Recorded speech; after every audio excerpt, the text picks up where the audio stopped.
नमस्कार, आप देख रहे हैं पुलिस महानगर। तो आइए शुरुआत करते हैं आज की कुछ खास खबरों से।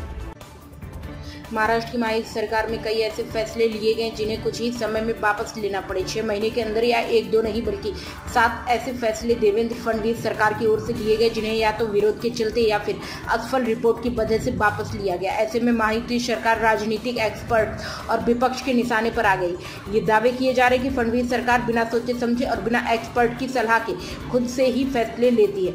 आय और जात के आधार पर आरक्षण, तीसरी भाषा के रूप में हिंदी, एग्जाम हॉल टिकट पर जाति लिखी होना और स्कूल के मिड डे मील में मिठाई शामिल करना, ये सब ऐसे फैसले हैं कि जिन्हें सरकार ने घोषणा के कुछ दिन बाद ही वापस ले लिया।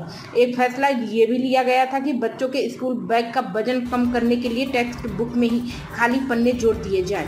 इंडियन एक्सप्रेस के मुताबिक इनमें से 6 फैसलों के बच्चों के माता पिता के तीखे विरोध के बाद वापस लिए गए। सेंट्रलाइज्ड यूनिफॉर्म पॉलिसी की खराब क्वालिटी और देरी से यूनिफॉर्म दिए जाने की खूब आलोचना हुई। दूसरा मामला था अल्पसंख्यक ट्रस्ट द्वारा संचालित जूनियर कॉलेजों का, जिसमें सरकार ने आदेश दिया था कि यहां सोशल रिजर्वेशन लागू किया जाए। बॉम्बे हाई कोर्ट ने हस्तक्षेप कर कॉलेजों को अंतिम राहत दी। फडणवीस सरकार को फैसले क्यों वापस लेने पड़े? पूर्व शिक्षा मंत्री दीपक केसरकर ने दावा किया कि जमीनी स्तर पर क्रियान्वयन में कुछ चुनौतियां आने की वजह से ये रोल बैक हुए हैं। वहीं दादा भुसे ने फीडबैक के बाद किए कुछ एडजस्टमेंट की ओर इशारा करते हुए उसे जिम्मेदार बताया।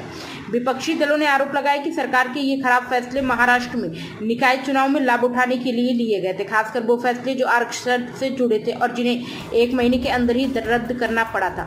हालांकि सत्ता पक्ष ने ऐसे आरोपों को निराधार बताया है। अब तक की खबरों में बस इतना ही। ऐसे ही खबरों के लिए बने रहें हमारे साथ। तब तक के लिए नमस्कार।